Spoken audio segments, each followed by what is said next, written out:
It seems like the question on everybody's lips at the moment in the UK is, given the fact that Honda's GB350S and Royal Enfield's HNTR 350 are so similarly matched in spec, which is the better bike and where should you consider putting your money if you're after a sub 400 retro looking bike?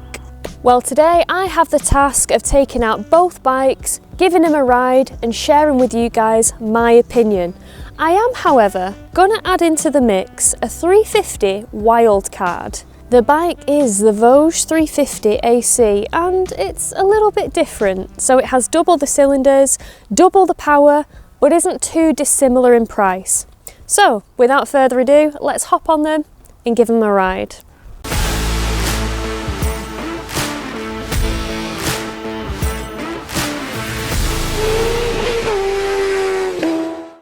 I'd just like to thank KGM Superbikes in Wrightington for the use of their Royal Enfield HNTR 350 and to MotoGB for the use of their Voge 350AC for the purpose of this shootout. So thanks again for making this possible. I could spend a good 15 minutes spec dumping every single thing there is to know about each and every one of these bikes, but to aid efficiency I'll put the stats up on the screen for you now. Please feel free to pause. I want to spend my time actually riding these bikes, understanding the riding experience and forming some opinions. So first up, Royal Enfield's HNTR 350. Woo! Okay! We are out on the HNTR 350 Royal Enfield's offering. Oh crikey, you can definitely feel that 17-inch front compared to the Honda. It's a little whippersnapper.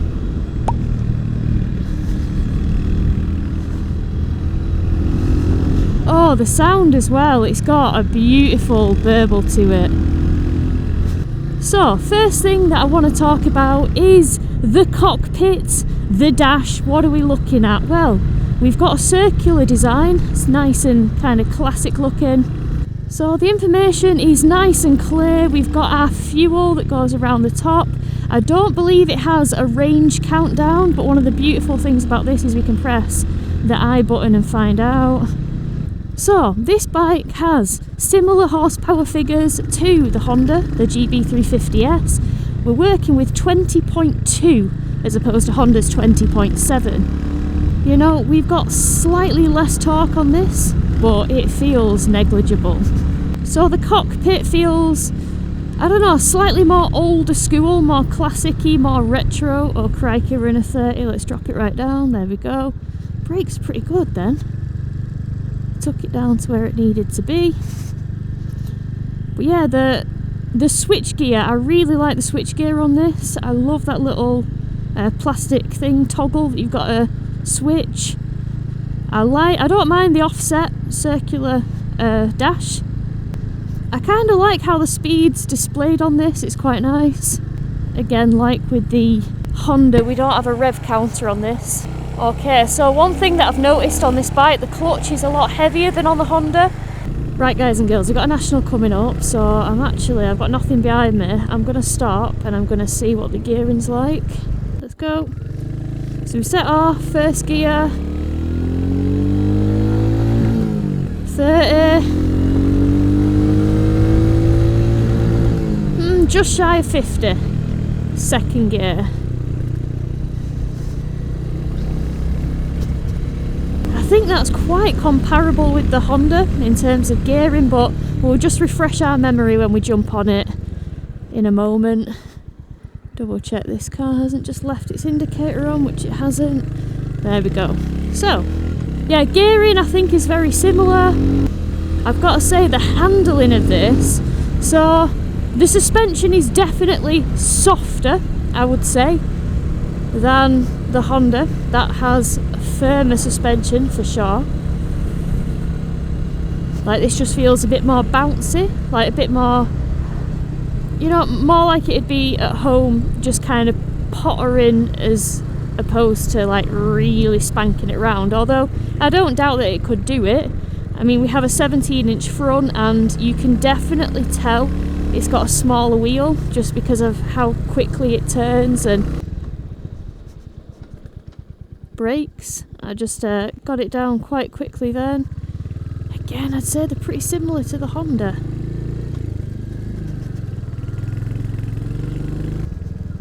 One thing I will say is this seat feels softer than the Honda, but I don't necessarily know if that would translate to long-term comfort. The reason I say that is because the seat on this almost feels like you sat on like a proper worn leather armchair. You know, you just like sink into it, which is comfy on first glance, but whether it's great for coccyx support and all that jazz, I'm not 100% sure.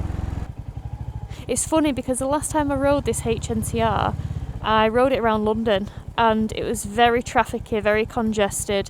I didn't actually get to take it out on some like twisty country lanes. So just doing that then, just that little bit of a play at the start, actually really surprised me. So one of the things I've noticed as a short person is I really do have bent legs when it comes to stopping on this bike, and I'm 5'4" with a 29-inch inseam, so for me to have bent legs, it's actually very awesome. Just the sound sounds great. Got a car coming now, so we'll set off.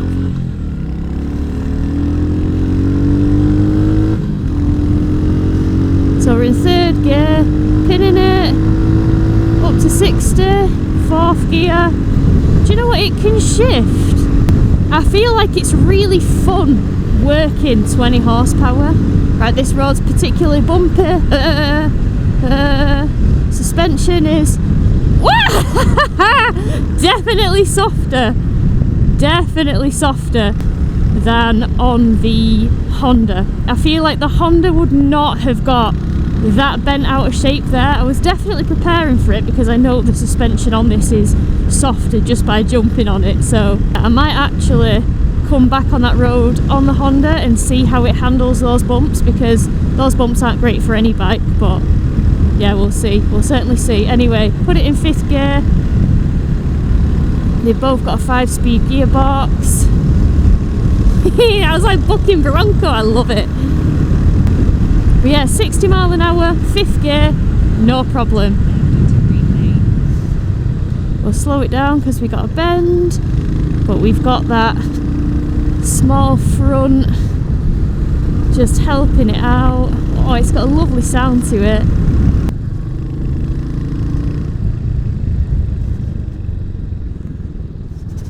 Fourth gear, drop it down to third, make the most of it. Oh, this road surface is not great, but it's good to get a feel for the suspension. You know, with softer suspension does come a bit more instability, I'd say, when, you know, dealing with really bumpy roads. Wow, look at all the birds, what the heck? That's mental. Oh, don't poo on me, please. Mirrors at 60. They do shake quite a bit. I'm keeping it quite tight here because I know that big things come down here and I don't want to meet it head on. But yeah, what a competent bike. Quite soft suspension. Definitely looking forward to riding the other two straight after this. Right, next up, Honda's GB350S. Let's go. Okay. Right, let's go. Okay, so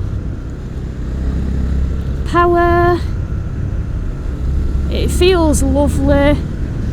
It feels definitely more sporty. This is definitely a more sporty bike. Brakes, again, kind of both pretty similar on the braking front. I must say though, I really do like the lightness of this clutch, and the fact that it's got a slipper clutch is quite nice. We'll brake for this, brake, drop a gear, wang it round. even though this is still a put-put-putter, you can hear it put-put-put-put-put. I don't know whether I like the sound of the Enfield slight bit better. So riding position with this, I don't know, I feel like it's quite similar, but I feel like you're a little bit more sat up. I just feel like this perhaps might suit a taller rider a little bit better. Oh, so that clutch is beautiful for me. So if we look at the dash, again, not just the dash, like the cockpit, everything looks clean, everything looks nice. But the dash, I don't know whether I prefer the Enfield's dash in terms of like how it's all around there. Make a slight right onto Ridley Lane. Oh, see, I did the typical thing where the Honda has the horn and the indicators not in the most natural of places. So yeah, we're in a 30 now. So this bike is very, very comfy at 30 mile an hour, just like the Ennas, just like the Royal Enfield. I don't know though, there is just something. We've still got a single cylinder, we've still got an air-cooled engine, just like the Hunter. But I think combined with this chassis and, you know, maybe the prospect that we've got traction control and we've got slipper clutches and stuff like that, it's just a nice thing to have in the back of your mind. Again, I just nearly pressed the horn. Annoying. I like the fact that on this dash you can see the range in numbers. You don't just have a bar system like on the Enfield. Although most people are quite happy with just a bar. This feels poised when flowing around the lanes. Really, really poised. Down on the brakes. Yeah, they're good. Okay, we're just going to test the gearing now on this. Set off. First gear. Yep, 30. And then just under 50. So yeah, I think pretty similar. Although I feel like the Royal Enfield doesn't strop as much when it hits the limiter. So I'm going to turn here because I know where I'm going now. I feel like with this you've got to give it a few more revs when you set off so as you don't get all stally. Again, we're going to just pull up like we did before so that we can actually get some speed going without being hindered by a van, hopefully. Just keeping the mirror, give myself a clear run whilst I have the best sign there. Oh, here we go, something's coming. Right. Yeah, that limiter is quite aggressive when you do hit it. Yeah, this bit of road, horrid.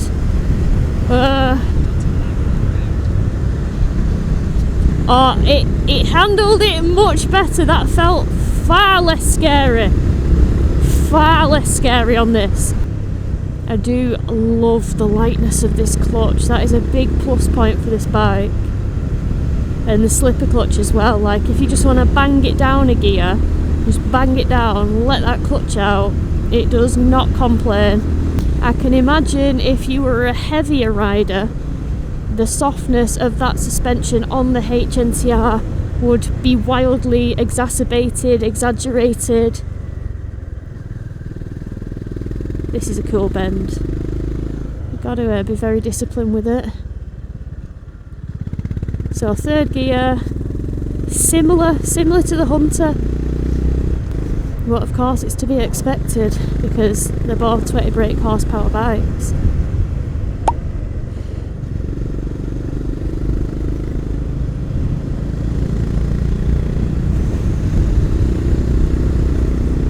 I would say the mirrors don't vibrate as much on this. I'm going to hug it here again. And that's why we hug it, guys. That is why we hug it. Yeah, very nice bike. Very, very nice bike.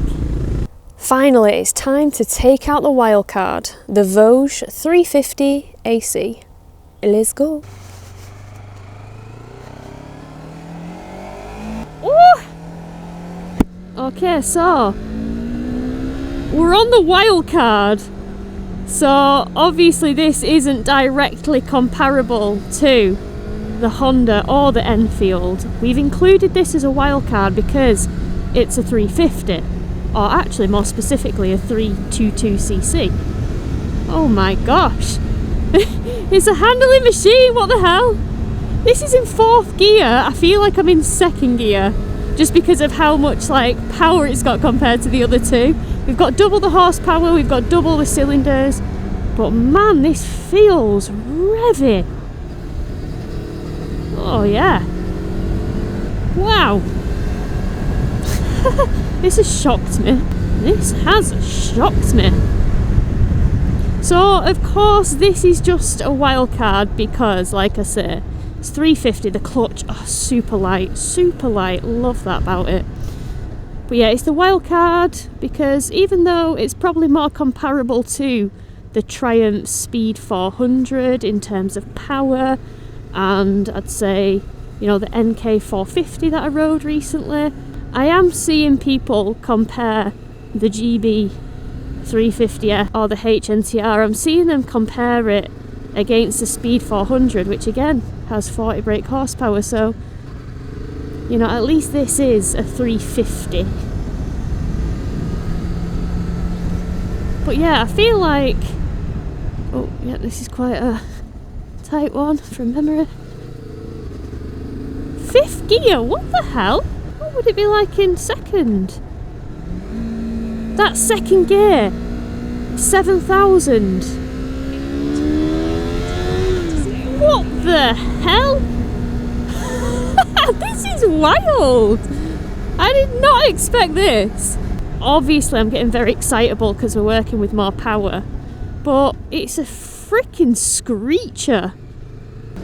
And I can't wait to get on the National and do the gearing test. This definitely feels more plasticky. It's definitely more modern than the other two. We've got that futuristic-y dash. And to tell you the truth, I'm not a fan of these kind of dashes, just purely because of how when the light hits them, sometimes you get a bit of glare. Like in the shade, they're great, but yeah, they can just feel a little bit, I don't know, like if the sun hits it at a funny angle, then you might not be able to see it so well. So I wonder actually if there's like a matte screen protector for it. That'd be quite good, I think.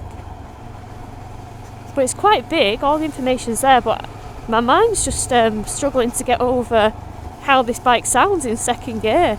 It sounds like it wants to race. Now, I'm not all that keen on these spaniel ear mirrors, but I'm sure they can be changed. Yeah, we've got upside down forks on this, and we've got a monolink shock at the rear. So very, very different to the other two. Bonkers. So apparently this is a Yamaha R3 derived engine. But yes, very, very smooth, obviously, by comparison to a stroppy single. This is wild. We're doing 20 miles an hour in 5th gear and it's not stropping. Okay, nothing coming behind. First, right up there, 8,000 revs.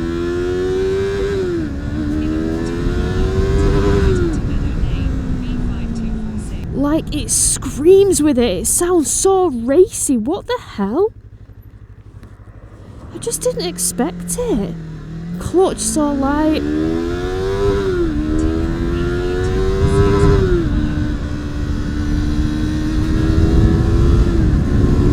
Wow. Yeah, this is pretty quick. This is pretty quick. This is kind of mind-blowingly quick compared to the other two. Yeah, brakes are mint, no complaints.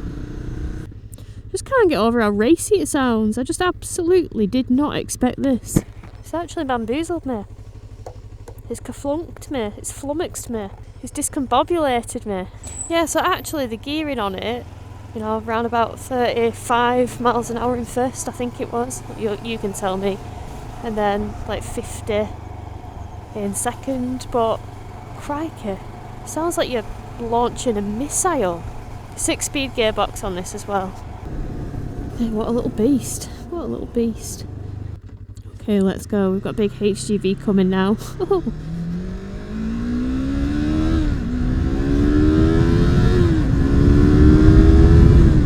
Crikey. Bump, bump, bump, bump. Gross, gross, gross. Banked over. Yeah, quite stable. Just as stable as the Honda. None of them have self-cancelling indicators. So do you know what? First ride on the 350AC, and it's definitely surprised me, but I guess that's why we call it the wild card. Right, so I am back in after riding these three bikes on the same loop or a very similar loop, just to get an idea of how they all compare directly with one another. Now, I know that everybody is going to be focused on the HNTR 350 and the GB350S comparisons, so I'm going to address them first. Power-wise on these bikes, so similar, of course, 20.2 brake horsepower, 20.7 brake horsepower. You know, you can't tell the difference between them. It is, you could close your eyes, well, I wouldn't advise that on a motorbike, but you'd be hard-pressed to figure out which one you're on. The Hunter, or the HNTR 350, surprised me a little bit because of how quick it is to dive and dart into corners, but that is helped, I think, by that 17-inch front that it has. I feel like if you're a bit of a sporty rider, the suspension softness of the HNTR 350 does kind of let it down a little bit in that sense. The Honda 350S definitely has a firmer suspension, so I feel like if you are a heavier individual and you do appreciate a good pushing on of a country lane, I feel like the Honda would definitely be a wiser choice for you, just for that stability when you are going over the less than perfect lanes of the UK. The Hunter, however, saying that, it definitely has its place in the market. It's extremely low, which is very nice for a confidence-inspiring ride when I had to turn around in places where I couldn't just fluidly do a singular U-turn and I had to put my feet down and just kind of, you know, three-point turn it as such. It's just really great to be able to paddle and waddle your way around, and specifically for, I think, newer riders or shorter riders, or perhaps riders that are struggling in confidence a little bit, the HNTR 350, with how light it feels and just how low it is, I think has its place on the market definitely. As we've seen, because the HNTR 350 in the UK has sold in droves. Brakes, very similar. They're both light bikes, and for me, they stop me adequately. Bit of back brake, all's good. In terms of vibrations, I don't really feel like one or the other is more vibey than the other. I feel like the way the vibrations come through the bars and pegs is very muted. I don't suffer from any kind of tingling when I come off the bikes. What I will say though is the Royal Enfield's mirrors aren't as efficient as the Honda's mirrors at dampening those vibes, so it can be a little bit shaky in double vision when you look on the Enfield when you're doing like 60, 50, but on the Honda it does seem a lot more stable when you're kind of looking in the mirrors. No double vision. Another thing that I do think works a little bit in Honda's favour is the tech that is available on it. We've got Honda's selectable torque control, or to me and you, traction control, which you can switch off, and that's kind of good because, as my partner Mike demonstrated recently, he went off-roading on the GB350S and said that it would probably perform as quite a good scrambler, and it makes sense because it does have a 19-inch front wheel. So it was nice that you can just switch off the TC if you do want to dabble in it a little bit, but then if you go back on the roads and you want that safety net, it's there. So one of the ways in which I think the Royal Enfield HNTR 350 will suit a younger demographic is perhaps in the colour options available. There's lots of different colour options with the Dapper range, and then you've got some dual tone ones with the Rebel, and they just have more funky, inspiring colours than, say, the Honda GB350S at the moment. Hopefully later down the line Honda will put out some juicy colours and that'll be great, but at the minute they're all very neutral and very samey. I also think the HNTR 350 can appeal perhaps to a rider who is working to more of a budget. Now, I know that these bikes brand new are both very similar in price. However, the HNTR 350 has been out since 2023, so there are a few floating around on the second-hand and used market. And I think I had a look, and on Auto Trader you could pick up a low mileage one, couple thousand miles on the dash, for around about the £3,000 mark. So if you're a conscientious spender and you don't want to break the bank, you do have options there. Okay, right, I think it's only fair to talk about the wildcard, the 350AC. Now, I'm fully aware that the Voge 350AC is not a retro looking bike. Well, I suppose it's got elements of retroness in there, but it is kind of more of a sporty bike. We've got double the cylinders and you definitely feel that power. When you jump off something with 20 brake horsepower and go onto something with 40 horsepower, it doesn't seem like a lot and a massive step up, but for on these kind of roads that are really tight and twisty, you do really notice that double horsepower. So I wanted to talk about the Voge 350AC because in a lot of the comments on my GB350S review, a lot of people were like, 20 brake horsepower, are you serious? That's not enough. And I understand that it isn't enough for everyone, hence why I thought I would show what the 350AC has to offer. And it does feel like it has a lot more pull. I feel like it would sit at 70-80 mile an hour very happily and very comfortably on the motorway. Of course, everything is a bit sporty with this, from the suspension with the upside down forks and the monoshock suspension. You know, it is designed probably for a different rider, but another thing I like about this is how low it is. It's the lowest seat height option of the bunch, has a seat height of 780mm, and it's also the lightest of the bunch at 170 kilograms. So again, I feel like this bike would be suited to somebody who is a little more on the shorter side, somebody who is, you know, not quite that confident and they just want to be able to flat foot, but also maybe somebody that wants a little bit more power than what these two can offer.